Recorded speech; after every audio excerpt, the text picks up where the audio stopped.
आंचल।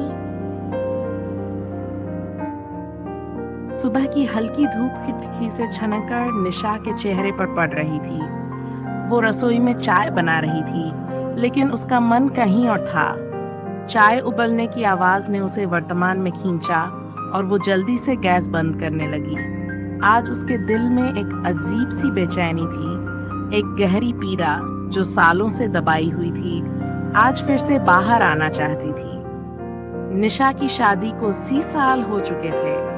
उसका पति विजय एक सरकारी नौकरी में था और उनके 2 बच्चे थे, आरव और अनु। आरव बड़ा बेटा था जो अब 8 साल का हो गया था और अनु उसे 3 साल छोटी थी। निशा और विजय ने हमेशा अपने बच्चों के लिए सबसे अच्छा करने की कोशिश की थी। एक माँ के रूप में निशा ने अपने बच्चों के लिए अपना सब कुछ न्यौछावर कर दिया था। उसकी जिंदगी का एक ही मकसद था, अपने बच्चों को खुश देखना। लेकिन उसके दिल में एक गहरी उदासी थी जो केवल वही जानती थी। आरव के जन्म के बाद निशा की जिंदगी में एक नई रोशनी आई थी। उसकी मासूम मुस्कान ने निशा के जीवन को खुशियों से भर दिया था। निशा ने उसकी हर छोटी बड़ी जरूरत का ध्यान रखा। आरव बहुत शांत और समझदार बच्चा था, लेकिन उसकी खामोशी में एक अजीब सा दर्द छिपा रहता था। निशा ने हमेशा महसूस किया कि आरव अपनी भावनाओं को व्यक्त नहीं कर पाता, लेकिन उसने कभी इस बात पर ज्यादा ध्यान नहीं दिया, क्योंकि उसे लगा कि हर बच्चा अलग होता है। जब आरव 5 साल का था, तब पहली बार निशा को लगा कि कुछ गड़बड़ है। वो अक्सर स्कूल से आने के बाद अपने कमरे में अकेला बैठा रहता था, न कोई दोस्त बनाता, न खेलता। निशा को ये देखकर बहुत तकलीफ होती थी, लेकिन उसने हमेशा खुद को दिलासा दिया कि समय के साथ सब ठीक हो जाएगा। समय बीतता गया और आरव बड़ा होता गया, लेकिन उसकी उदासी कम नहीं हुई। उसने कभी अपनी भावनाओं को खुलकर व्यक्त नहीं किया।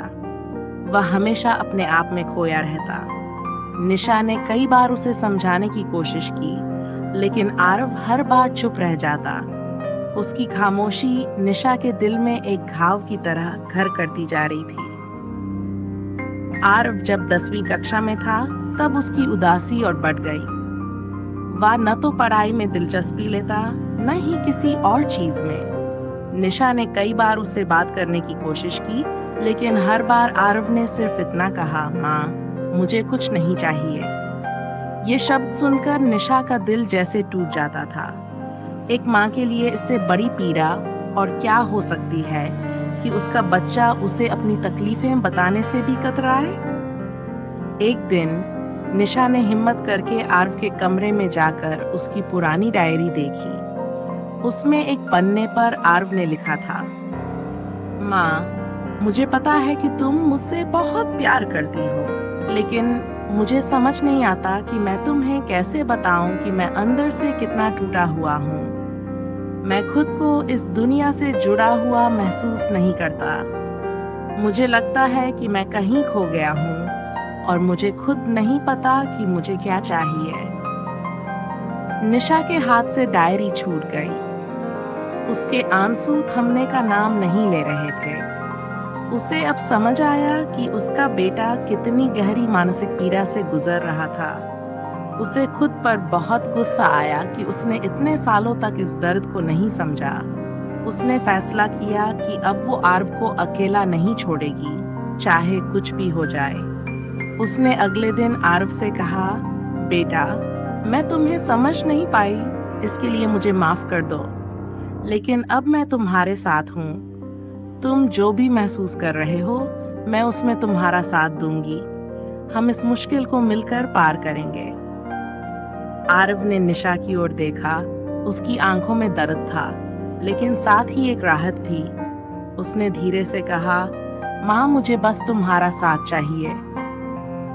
उस दिन के बाद से निशा ने ठान लिया कि वो आरव की हर तरह से मदद करेगी।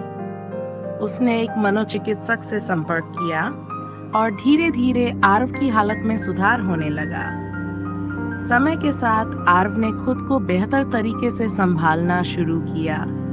उसने अपनी भावनाओं को व्यक्त करना सीखा और निशा ने उसे हर कदम पर सहारा दिया। लेकिन निशा के लिए ये सफर आसान नहीं था। कई बार वो खुद को बेबस महसूस करती थी, लेकिन उसने कभी हार नहीं मानी। एक माँ के लिए अपने बच्चे का दर्द सहना सबसे बड़ी इच्छा होती है और निशा ने इस परीक्षा को पार किया। आरव अब कॉलेज जाने वाला था। निशा के मन में खुशी और चिंता दोनों थी। उसने अपने बेटे को जीवन की नई राह पर भेजने के लिए खुद को तैयार कर लिया था, लेकिन एक माँ का दिल हमेशा बच्चे की चिंता में डूबा रहता है। जिस दिन आरव का कॉलेज का पहला दिन था, उसने निशा से कहा, माँ, अगर तुम नहीं होती तो मैं शायद इस दुनिया में कहीं खो जाता। तुमने मुझे वो सहारा दिया जिसकी मुझे सबसे ज्यादा जरूरत थी। तुमने मुझे अपनी ममता के आंचल में रखा और मुझे वो प्यार दिया जिससे मैं खुद को फिर से खोज सका। निशा की आंखों में आंसू थे, लेकिन इस बार ये आंसू खुशी के थे। उसने अपने बेटे को गले लगाते हुए कहा, बेटा, माँ का प्यार कभी कम नहीं होता। चाहे तुम कितने भी बड़े क्यों न हो जाओ, मैं हमेशा तुम्हारे साथ हूँ। आरव ने धीरे से मुस्कुराते हुए कहा, माँ, मैं जानता हूँ। तुम्हारी ममता ने मुझे वो ताकत दी है जिससे मैं अपनी जिंदगी खुद जी सकूं। निशा का दिल सुकून से भर गया था। उसने अपने बच्चे को एक नई दिशा देने का अपना कर्तव्य पूरा कर लिया था। आरव अब अपनी जिंदगी की नई शुरुआत कर रहा था और निशा जानती थी कि उसकी ममता हमेशा उसके साथ रहेगी, चाहे वो किसी भी मोड़ पर क्यों न हो। ममता का ये आंचल कभी खत्म नहीं होता और निशा ने इस बात को अच्छे से समझ लिया था। उसने अपने बेटे को प्यार और सहारे से वो पंख दिए थे जिससे वो अपनी जिंदगी की उड़ान भर सके।